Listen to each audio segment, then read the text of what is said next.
Չորրորդը, որ մեզ հաճախ ասում են, եթե այդպես լավ գործարան կառուցող էիր, կրկեսը սարքեիր։ Կրկեսը 10 քանի տարի չէի կառուցում։ Ինձ թվում է մեր հայրենակիցները ԿՊԱ-կան, իշխանական շփոթել են մի քանի բան։ Բիզնեսը պետք է լինի հաշվարկված, պրագմատիկ, եւ մենք չենք կարող պետական այրերի նման բացում անել, կարմիր լենտը կտրել, իսկ հետո 3 ամիս հետո դադարի աշխատել։ Նա պետք է վնասով չաշխատի։ Մեր առաջարկն էր կրկեսի ուղղությամբ գտնել կոնցեպցիա, որ հայրենակիցներ ջան, ձեզ հետաքրքիր լինի գնալ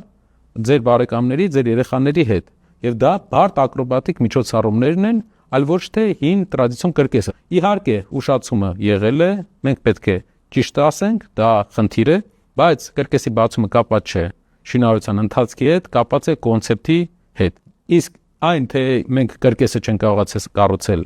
ուրիշ ինչի մասին է խոսում, ես ուզում եմ ասել, որ վերջի ժամանակներում նույն Երևանում մենք կառուցել ենք մոտապես մի քանի տասնյակ հազար մետր հանձնել ենք տարածք, տնտեսական հետաքրքրություն ներկայացնող, նաև Կոտայքի մարզում, 2 արտադրամաս Արարատի մարզում, 2 արտադրամաս Լոռվա մարզում, մի գործարան, այսինքն ընկերությունների խումբը եւ մեր թիմը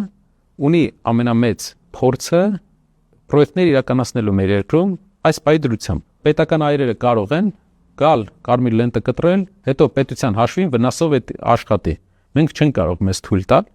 որպեսզի որևէ կոնցեպտ երկրում վնասով թողենք, վնասով աշխատի։ Այդ իսկ պատճառով մեր հիմնական յուրաքանչյուր կոնցեպտի վրա մենք աշխատում ենք, որ հանենք շահութաբերություն։